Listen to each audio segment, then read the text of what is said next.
We'll wait just one more minute. Let a few more people in and then we can start.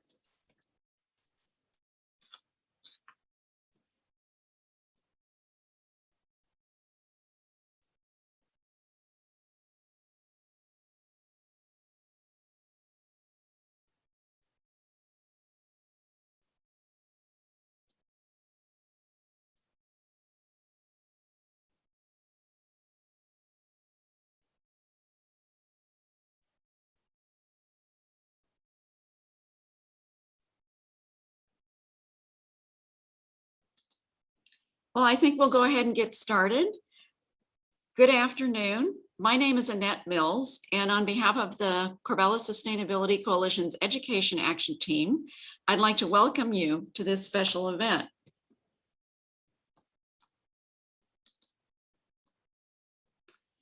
For those of you who aren't familiar with the Corvallis Sustainability Coalition, we're a network of nearly 400 partner organizations that includes the city, the county, OSU, local schools, businesses, nonprofits, and faith communities.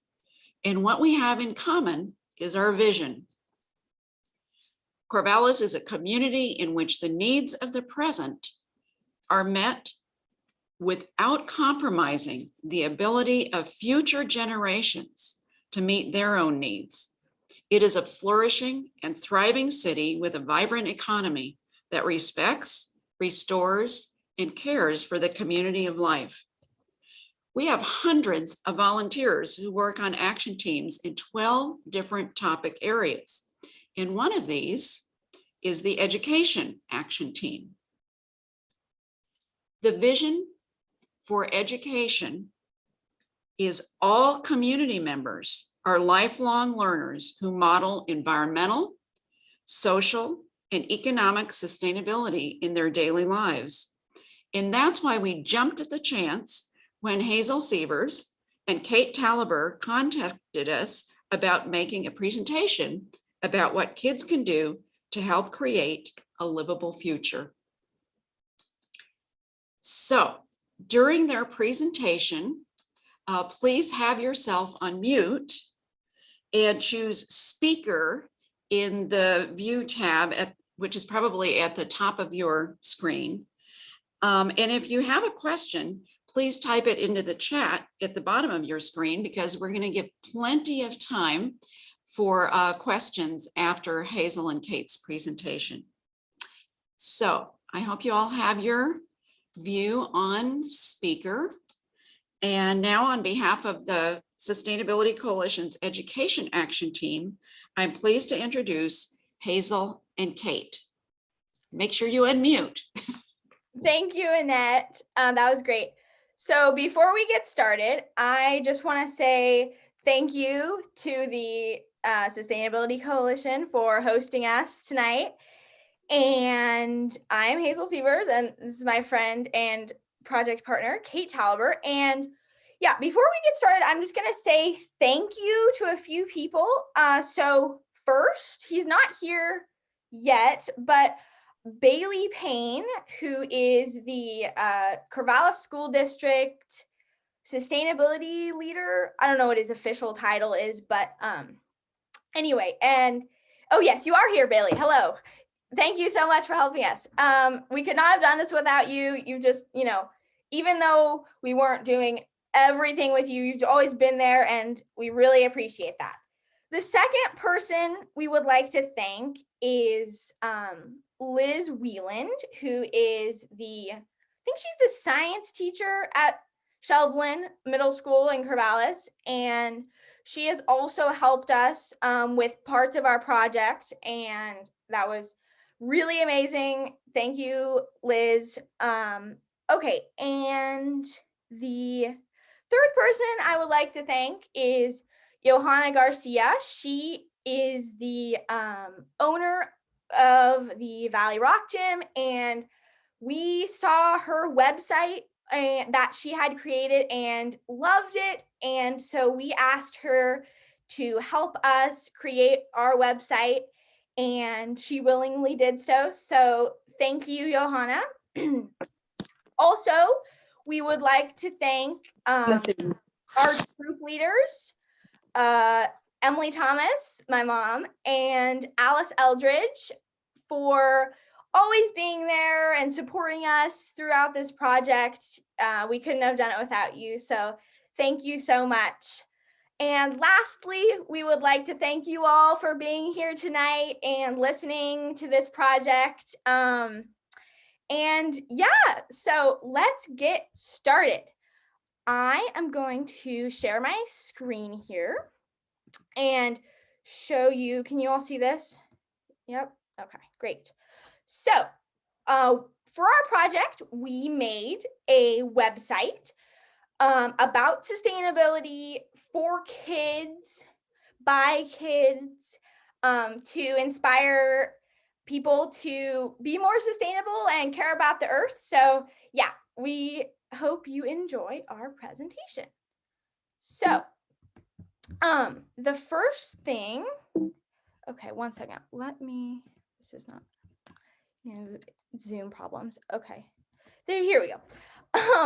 So the first thing is we want to talk a little bit about our Silver Award project. So we made this website for our Silver Award, which is a award that you can earn in Girl Scouts. It's the second highest award. So the highest is Gold Award, which you could earn in your high school years. But we did this for our Silver Award throughout middle school. I think we've been working on it for about 2 years. And a couple of the things that it had to be part of the project was it had to last beyond us. So as Cate will talk about next, we went through a very long process of choosing what we were going to do. So we actually only worked on this website. I think we started it in about March of 2021.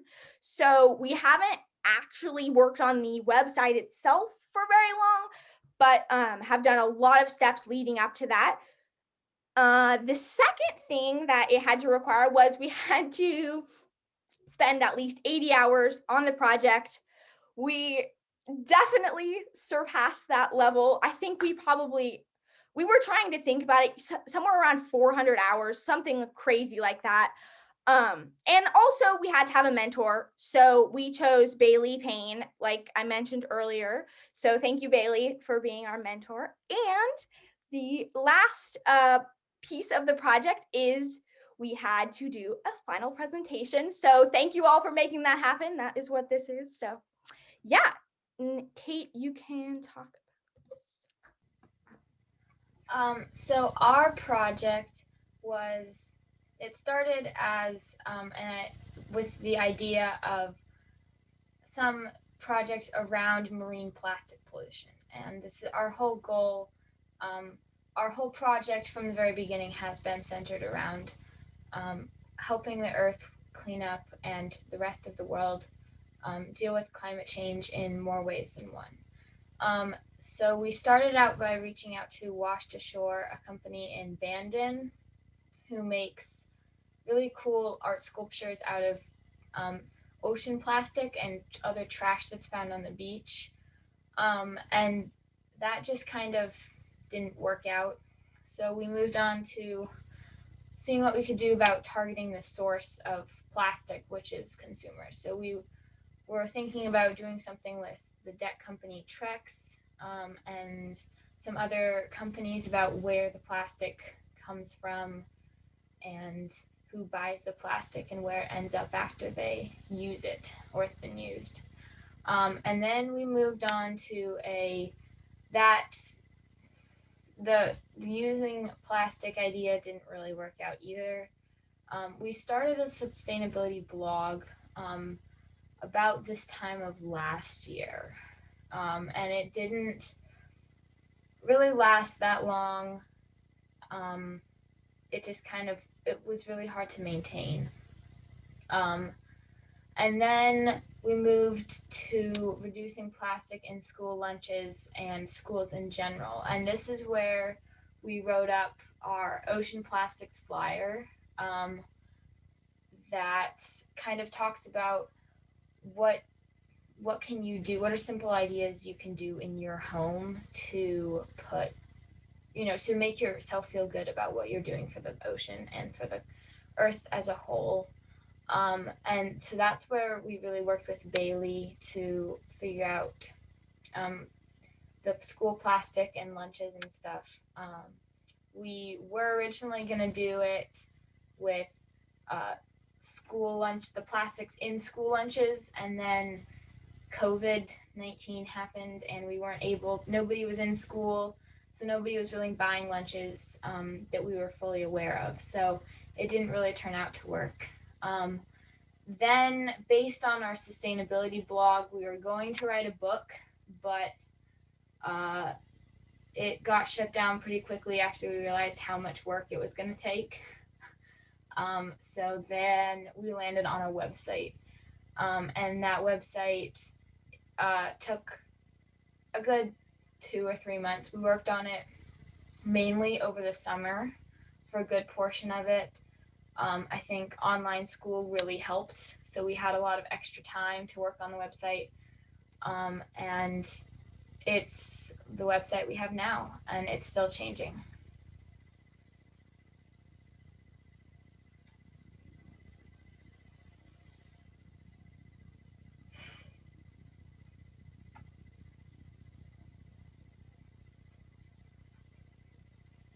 So our ocean plastic flyer was written with the goal of distributing it to towards lower income families and families who may not have access to all the high quality sustainability options that are out there for the world to buy and use. So we wrote it, and it was distributed in the free lunches for schools, which is during the pandemic, the schools district put out, you could sign up for school lunches that were given to you so that you could have food if you didn't have the option or didn't have the resources to really obtain it yourself. And it was kind of a way to still support the kids who would normally get school lunch at school or have a school breakfast. It was distributed in both English and Spanish, so it could reach a wider range of ears, and some more people could, get the same information. And it lists lots of easy ways to reduce your carbon footprint and ways that some people may overlook, but could make a really big difference in the end. And even you can do it. So there is a link in the chat, or will be a link in the chat, that would be that you guys, so you can look at the flyer. And this flyer was really helped along by Bailey. So thank you, Bailey, for that.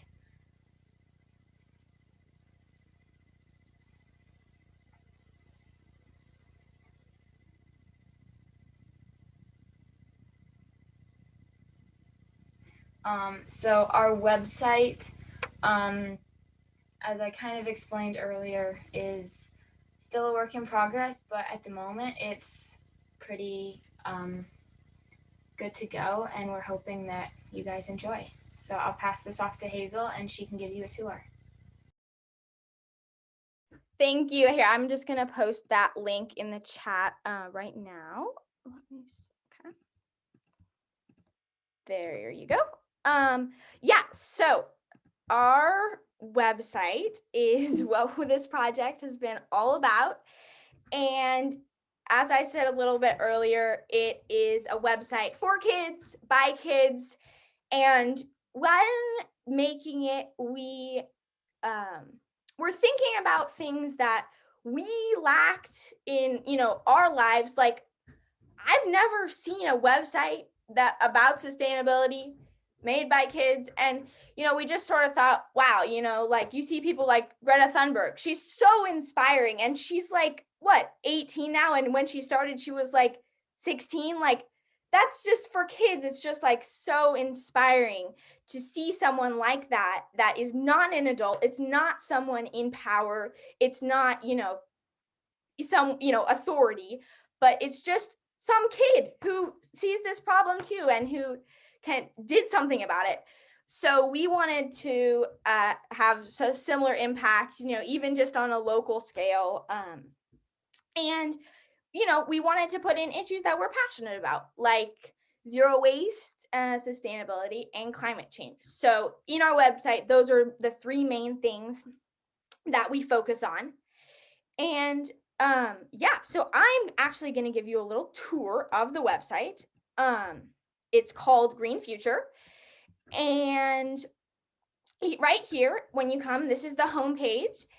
And the first thing you see when you scroll down is our goal. And we talk about this is just sort of our everything that we want this website to accomplish, our inspiration for you guys. And so if nothing else, read this, just we want this to inspire you and maybe start your passion of caring for the environment in your own home.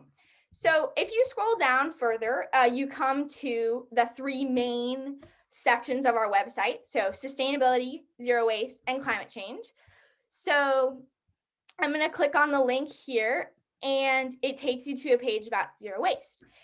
And here we talk about what zero waste is and how you can help, some things that we really recommend, and also resources that you can use. So Zero Waste Home, this book is an amazing resource for anyone who is looking to be zero waste. This woman, Bea Johnson, was sort of like the pioneer in zero waste, and just she and her family of 4 create 1 jar of glass jar of plastic a year, and she goes and covers everything you want to know about how to make your life zero waste. And so there's already this amazing resource, so we wanted to let people know that exists, and not have to write it all again, because that's a great resource, right? But we just talk about sort of an overview of what it is and how you can help, and how you can inspire others. And basically it's the same with both of these climate change and sustainability pages, things that are aspects of that. And then we love quotes, so we're going to put a quote in on almost every page. But at the top, if you scroll up here again, there is an about page. So it talks about our project, what got us started, basically what we just told you guys. And then there's also a place up here where to contact us. So if you have any questions, any recommendations, anything that you've learned, send us a little message, and we'd love to hear from you. Over here, we have a tab on eco-friendly activities. So we thought, why not make sustainability fun? So the first one is food. And we identified that food and your kitchen, though kids, might not always be the ones cooking their dinner every night, it's the biggest, probably in your house, the biggest source of plastic waste that you create, from food packaging, from, all kinds of stuff like that. Even like food waste itself. So we have a section on that, actually. So we also have a bunch of recipes here that are alternatives to common foods that come in plastic, like, peanut butter and milk and yogurt. A lot of people don't know you can actually make all this stuff on your own. So we thought, okay, why don't we let them know that some of this stuff, and a lot of them are really easy too, like and fun. Like, we really think that, sustainability should be fun. Like, why not, right? So like I said, that there's also a section on food waste itself. So actually in the United States, the average person, wastes around $1,600 on food waste every year. That's like a lot of money wasted on food, because a lot of people just throw their, they don't want their food anymore. They just throw it out, or it gets moldy, or I don't know. But talk about that. Also, here in Corvallis, a really great resource is No Food Left Behind. I think it's actually a part of the Sustainability Coalition. And that's a super cool. I have a link to that here. But yeah, and also just we talk about some stuff about jars and also shopping in bulk. So those are two great ways to reduce your packaging. And then the second thing in this tab is crafts. So there's just a few fun things that you can make around your house really easily, again, to eliminate things that would normally come in packaging. And, this stuff is fun to make. Like, why not, right? And then the last thing in this tab is resources. So like I mentioned earlier, there are countless resources out there that are amazing. And we just wanted to bring it all together. And, this is like 0.0000% of all the resources out there. But like, these are a few that we really love. So there's a section on books that you can read. There's a section on documentaries, a section on online stores, and a section on blogs, and just like different things, that we thought were also really inspiring, that inspired us. And on that note, I will bring it back to this slideshow. And we just wanted to talk a little bit about how we were inspired on our sustainability journey and what we've done in our lives to incorporate zero waste, sustainability, and climate change activism, I guess. So yeah, I'm going to give it floor over to Cate, and she can talk about some of the stuff her family's done. So one of the first things that I did for zero waste and sustainability in my home in general was purchase some stashers, which are like, they're Ziploc bags that are made of silicone. They're dishwasher safe. They're super sturdy. They're really nice. They come in awesome colors. They could be, they don't also have to be used for food. So I have just some stuff in this picture. There's just some stuff that I normally put in them, but you could use them for, anything from food to cosmetics to pieces, scraps, or storage for your sewing bin. So it doesn't have to be food. And then the next slide,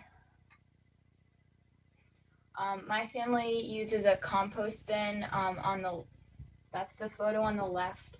And we just empty it into our yard waste bin that gets rolled down to the curb every week. And it's a super easy way to deal with our food scraps, and we don't have to feel bad about them going into the landfill. And then on the right, we use jars and these kind of canning style glass storage containers to hold all of our bulk items, so flour and sugar and rice and other things that we buy mainly for baking or cooking.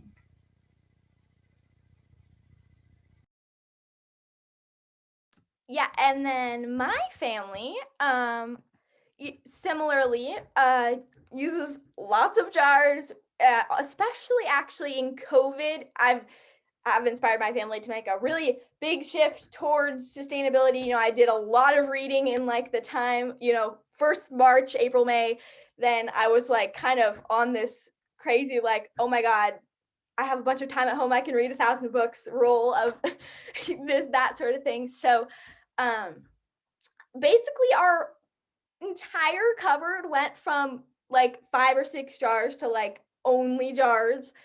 And also I have started baking my own bread, and we also have a very plentiful garden that is great way to create wasteless or plastic free, I guess, food, right? Because there's no plastic growing in your garden.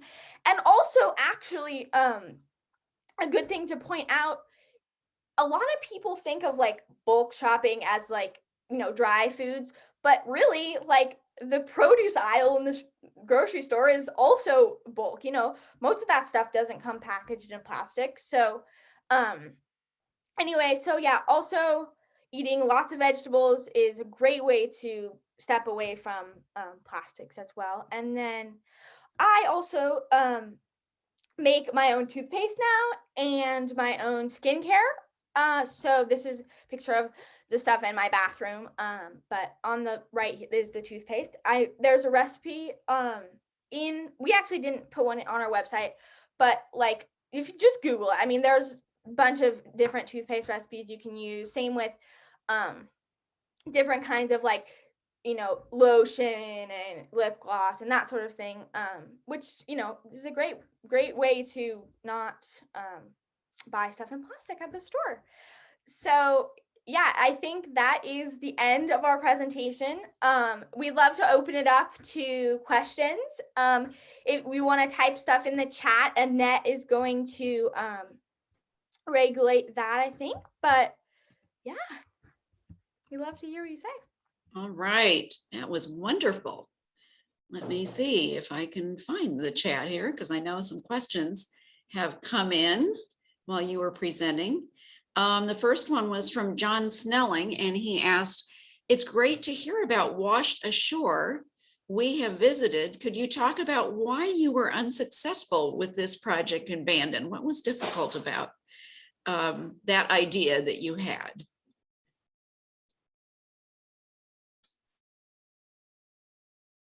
Cate, do you want it? Or Yeah, so wanna- I don't actually completely remember what it happened a long time ago. I don't remember exactly what was the full-on story behind it, but I think for the most part it was just something of we wanted to do something with them, but we weren't sure what. And then it became something of just the communication, I think, got difficult, and we weren't really into the part of what we would do with them, because we weren't sure Right. if they needed. Okay. We just had kind of noticed that they were doing something along the same lines of what we were doing, and that was kind of the first thing that they were the first people we reached out to. And then as we started kind of getting more into it, more people started showing up that made a bit more sense to us. And we kind of migrated away from that kind of the concept of ocean plastic and more into the consumers and who uses the plastic instead. All right, that makes sense. How about you, Hazel? Do you want to add anything there? Yeah, also it's in Bandon, which is kind of difficult. And if we were to do something with them, it would be really hard. And I think we were, sufficiently done with Zoom, if as little as possible, we would have liked to, not be online with our online school and everything. So that was also a big thing that I remember. Okay, all right. So from your mentor, Bailey Payne, he says, "You both have accomplished so much. You should be proud. I was wondering if you could share why you became so interested in environmental issues. I know you mentioned Greta Thunberg. Are there others who influenced your thinking along these lines?" I have always, my parents have been, sort of hippies for life, right? They've since they were younger, and raised me in that way. I think Cate similarly, but just I've always sort of, been hearing about climate change, gone to marches and stuff like that. And really, in this time now where in COVID, actually, I mean, especially I had this sort of, realization, like, I'm old enough now that I can do something about it, that I can actually be heard. And also just having that time in COVID to, really gain a lot of knowledge. Like, I read a lot of books from the library. That's another place. Thank you, Corvallis Library. Like, oh, that was great during COVID and always is. But anyway, so that is always, been, I don't know about you, Cate, but Yeah, so my parents are both part of the scientific community. So I've always grown up with that kind of mindset of the environment is really important and we need to protect it. And I've grown up around the concept of the environment was like we need to protect it and climate change isn't doing us any help with that. And so I kind of got into it after I really started working with Hazel. I'd done a couple solve projects and I had kind of been somewhat interested in it. And we were really the only two in our troop that were like, I would do something with ocean plastic. And then once I really started working with her, it kind of took off a bit more. And I really got into it a lot more than I probably would have if I hadn't done a project with her. So thank you, Hazel. Sounds like a great relationship where you kind of influenced and supported each other. That's terrific. Next question here. Do you imagine a job working in the area of sustainability? If so, what would it look like? yes, I definitely do. I have always been interested in stuff with oceans, so I have always wanted to be a marine biologist or something like that, in that maybe oceanographer. And so yes, I definitely see something with climate change in my career future.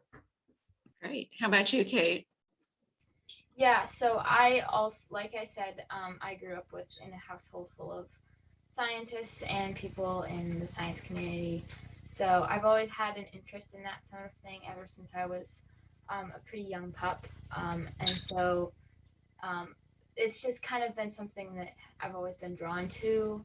I'm not sure how much in terms of sustainability it would be, but I can tell you right now that it'll definitely be some sort of part of the sustainability or scientific community either way. Okay, great. Good for you guys. So here's a question from Sally Starker. Is your brochure available on your website for people to print and use? And I'm guessing she's talking about your flyer. Is your flyer available? It needs to be. Yeah, I was just gonna say, we need to do that. We have a couple flyers that we need to put on there that we haven't gotten to. We got one from another troop member that we need to put on there, and we have this one that also needs to get attached. But I can tell you they will be on there soon. They are not on there yet, but they will be soon. Right, great. I think we kind of forgot about this flyer, I have to say, until just sort of setting up this whole presentation. So yes, we would. Well, there's a demand for it now. You've been asked. So I think you're going to like this next question. Do you need funding? If so, how much? What would the funding go toward? And how does someone get it to you? I think this person noticed there wasn't a donate tab on your page, but maybe there needs to be. What would funding go for if people feel like they want to contribute? Well, we have not actually talked about that. I'm not sure. We've always just sort of been like, I don't know. That's just never something that crossed my mind, but wow, thank you, whoever said that. One thing I think we would like, but we were actually going to ask you, Annette, is this website has to be every year paid for. I think it's like $11 a year. And I don't know like how long we're going to be, keeping the website up. Mhm, mhm. So we were actually going to ask the Sustainability Coalition if they would be willing to pay for that, or just if we like give you guys access to it. But Well, I- that's definitely something we can talk about. We have an education action team that is really eager to help support kids in whatever way they can in terms of, advancing sustainability and creating a livable future for you all. So yeah, definitely we can talk about that. And Kate, did you want to add anything? Yeah, so we hadn't really thought about the whole idea of donations or any sort of funding, mainly because we didn't have anything that would need to be, we didn't have anything that we were really funding. It was more of just something that we were doing for the good of the community. However, I feel like we could probably do something with funding and use that money to pay for the website. If you guys wanted to contribute, I'm not sure how we could probably figure out a way to set up some sort of donation thing on our website. We would have to look into that, but it's Sure. definitely a possibility. Well, it's something to think about. All right. So the questions are coming in. Have you considered doing this type of education with younger kids who might not know anything about sustainability? And what sort of options are there in Corvallis to keep teaching? Do you have opportunities to work with younger kids and could maybe help teach some of what you've learned to them? What do you think? I have definitely thought of that and am very interested. I love younger kids. It's like one of my favorite things. But yeah, I don't really know. I haven't looked into it, but yeah, if any of you guys know like where we could do that, I would be completely happy to do that. That would be great. But yeah, somewhere probably in the schools, but Yeah, I know that we were originally gonna give something to the teachers to present in their classrooms. I'm not sure, that didn't really make it to the finished presentation stage. But I know it was an idea that we came up with, and I think we could probably do something like it. We haven't figured out a way to get our website out there, but I know that we're working on it. What do you think about taking some of what you've learned hands-on and some of the things you've done in your home and working with younger Girl Scouts or Brownies? Maybe doing some in-person, especially when COVID's over or there's vaccine for younger kids. So yeah. All right. So here's a question. It says, I noticed that you accept questions on the website in both English and Spanish. Do you have plans to translate the website into Spanish? yeah, I think we did talk about that. It's sort of an undertaking and we don't have a ton of time, but we would love to do that. Yeah, if we have time, that would be great. All right. Kate, did you want to add to that at all? I think it's definitely something that crossed our mind. Yeah. I know that the flyer was put into Spanish as well as English. Great. It definitely would take a lot of time for us to make another Spanish version. Mhm. And I'm not sure what all that would include as well. Sure. But it's definitely something we've thought of. Well, there's a need for funding there. If you could hire somebody to translate for you or to, do a Spanish version. So here's another good question. Can other kids contribute to your page content? If so, how would they do this? I see this as a website that can grow, especially when teachers see what value you have created here. Well done. So how could other kids contribute their ideas, do you think? Well, I think we would love that. I mean, it's sort of difficult. It would probably have to go through us first, like not We did talk about doing something like that, but we didn't really want it to get like, something, online sometimes can be a little sketchy, but yeah, if I think, especially if, like you said, with teachers and stuff, if that could definitely be in the future of the website. And I agree, it can still grow. I also think that that's part of the point of the our contact page, and we have a separate email for our website, and that's kind of the point of that. Is if people have any other ideas or any feedback for us, that's kind of the main point where we take in information about our website. So if they have information or content, they can send it through that. Would be probably the best information or best advice spot where we can deal with that kind of thing. That sounds good. Yeah, you've got a really nice contact page there. It seems like the perfect place. So, and Hazel has just put into the chat the email address to make it easy for you all.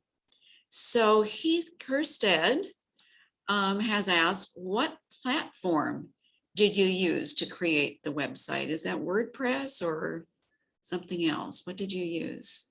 We used a website creator, I guess, called GoDaddy. I don't know if any of you have heard of it. Johanna Garcia was the one who led us to that. So yeah. Okay. It's very nice, and it has like laid out platforms that we you can use and add your own pictures. Great. Oh, back on the oh, there have been some great suggestions here. Sally Starker, who's one of the owners of Ants on a Log Cafe, said she could organize a class at Ants on a Log if you wanted to teach a class there. What a great offer. Thank you, Sally. And amazing. Yeah. And John Snelling had an idea about translating the content of the website. He suggests a bilingual student in Corvallis could help. So there may be some students who knows, they might be able to get course credit for helping you translate your website. And then Brian Lee says some website providers have free auto translate features. Wix, W-I-X, for example. All right, let's see if there's anything else here. Here's one I was kind of wondering about. How, and it probably varies, how interested do you think your classmates might be in going to your website and navigating it? Have you shared it with any of your classmates yet? I have shared it with my class, and there's definitely been mixed things. Some of them are like, haha, Hazel, you love the earth, yeah, haha. But others are like, oh, yay. And, I think a lot of them like are sort of in between. They're like, oh, it's cool. Wow, you made a website. But I would say like they know me too well. I don't know. They just, I think I have to give it to people who are not in my class. Like they already know. I don't know about you. It's really. So I go to a public school, and sustainability is not something that our school focuses on to any extent. So I haven't actually put it out in my school yet, just because I feel like I would not get anything in return. It's not something that, we have stuff, it's kind of something that we've always looked towards, but it hasn't grown to something that people would use, at least at my school. I hope that they would in the future, but I don't know how close we would get to that. Right. Well, that's kind of a good segue to a comment from Bailey Payne. I hope everybody saw his message in the chat. He's the sustainability coordinator for the Corvallis School District, and he's working on a fundraising campaign to help fund an effort to better weave sustainability into the curriculum. So people can contact Bailey if they're interested in supporting this. And for those of you who are on the Sustainability Coalition's Google groups, he's going to be putting out a message through that venue to let people know. And I believe it's the Corvallis Public Schools Foundation that will be accepting funds for that. So yeah, maybe when the sustainability is woven into the curriculum more, there may be more interest in your website. Let's see, did we have any questions that I missed? Let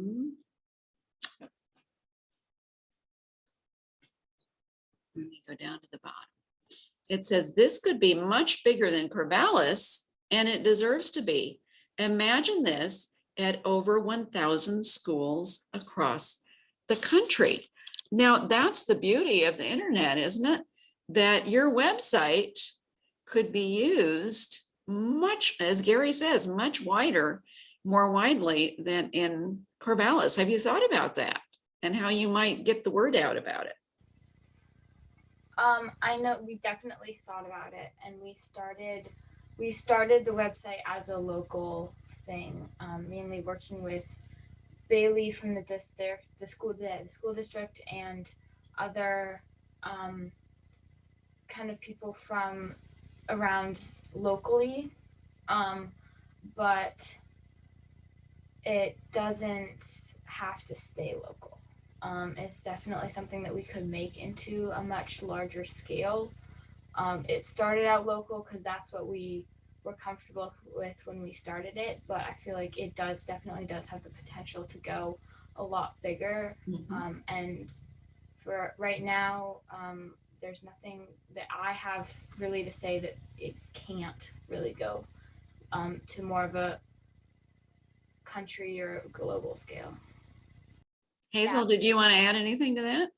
Yeah, that would be amazing if that could happen. And I saw Bailey's chat about Oregon Green Schools. That would also, I know my parents are comfortable with that, but yeah, that would be something that we would just love. I mean, the more the better, like in my opinion, like, you know, if kids are inspired, that's what we really want. All right, good. And here's a question that Heath is asking that had occurred to me as well. What's your favorite thing about your low waste, no waste lifestyle? What's something, you know, that has either been especially fun or makes you feel especially good about the different choices you're making? I personally just, whenever I just like clean out my house, I just get like so excited. I'm like, it's so nice. And I think I would say my favorite thing is jars. I love jars. I'm sort of attached to them. They're so like aesthetically pleasing, and they just go so good with your house. And that's definitely my favorite part of everything. And I also just think like, I just really enjoy all of it. I don't really know. How about you, Cate? So I am definitely a little less into the whole like make your house as like crazy sustainability-esque as it can be. But I think my favorite part about my lifestyle would be the stashers.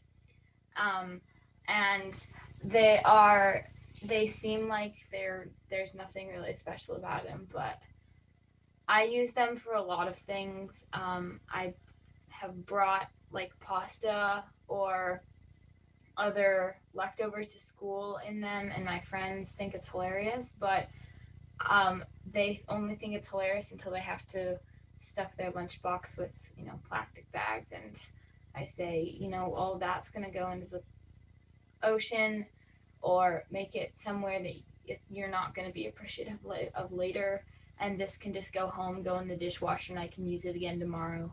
And that usually shows them that, you know, it's not as bad as it seems, though they still like to tease me about it because it's funny. You're way ahead of the curve. How about you, Hazel? Oh, well, yeah, I was gonna say, like, I also really just like, you know, sustainability is like definitely beyond the kitchen, but I, really especially focus on it in the kitchen. And I really like to cook, and I really like just like shopping in bulk, and the whole idea of like the sort of from farm to bulk to your table sort of thing. And that's also another thing which we didn't really talk about, but my family tries as best we can to, shop locally and, go to the farmers market here in Corvallis, First Alternative Co-op, amazing. But just to have that sort of like next step of like the processing just taken out of it, and just to eat that whole food is really like satisfying. I don't know, it just feels good to do that. And I'm sort of a veggie head. I don't know, a lot of my friends don't like vegetables as much as I do, but yeah, so that's All right, that's great. So I think this will be our last question, and I think it's a good one to end on. What can the adults in your life or the adults in our community do to help your efforts? Well, I think if you have kids, just to really encourage them to keep doing what they're doing, not get in their way. Because I know my parents are really good about it, but sometimes they'll get a little bit involved, and I'd be like, no, just let me do it. You'll see.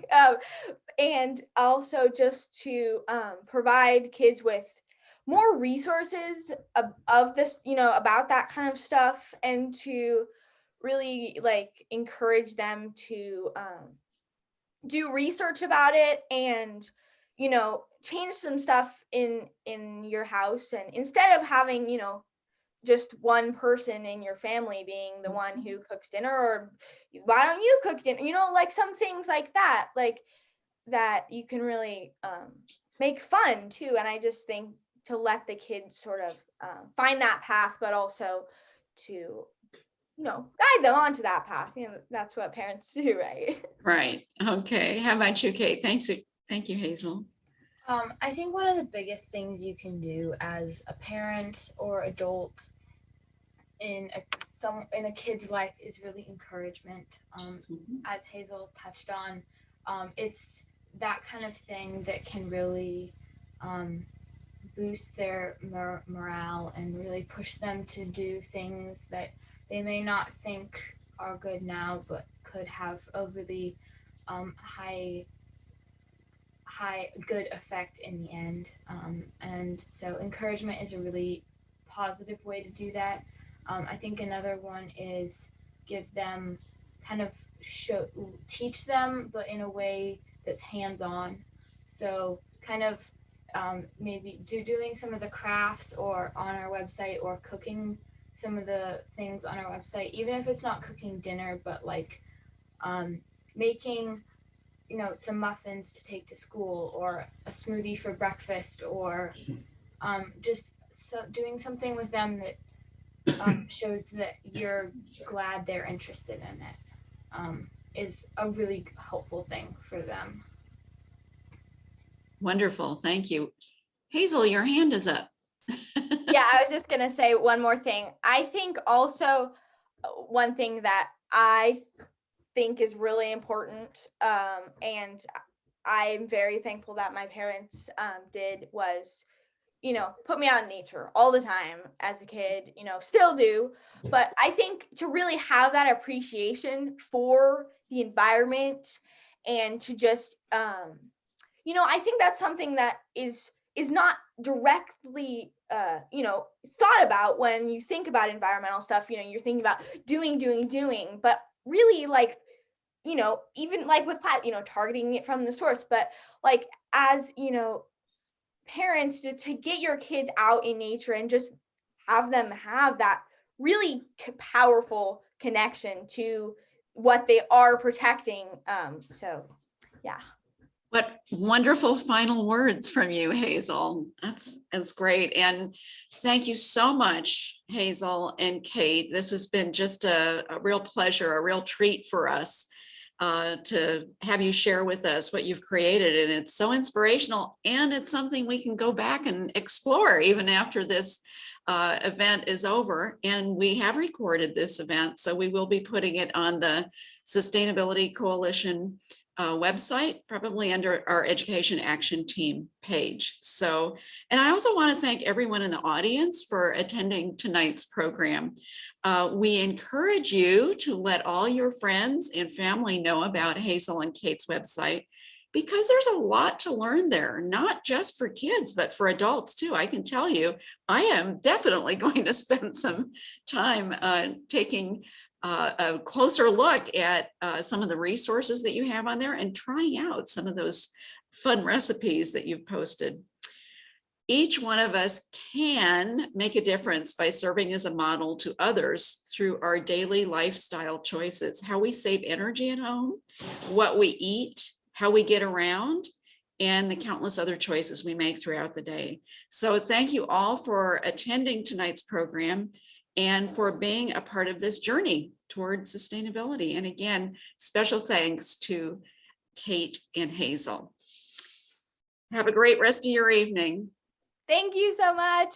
Good night. Bye. Bye.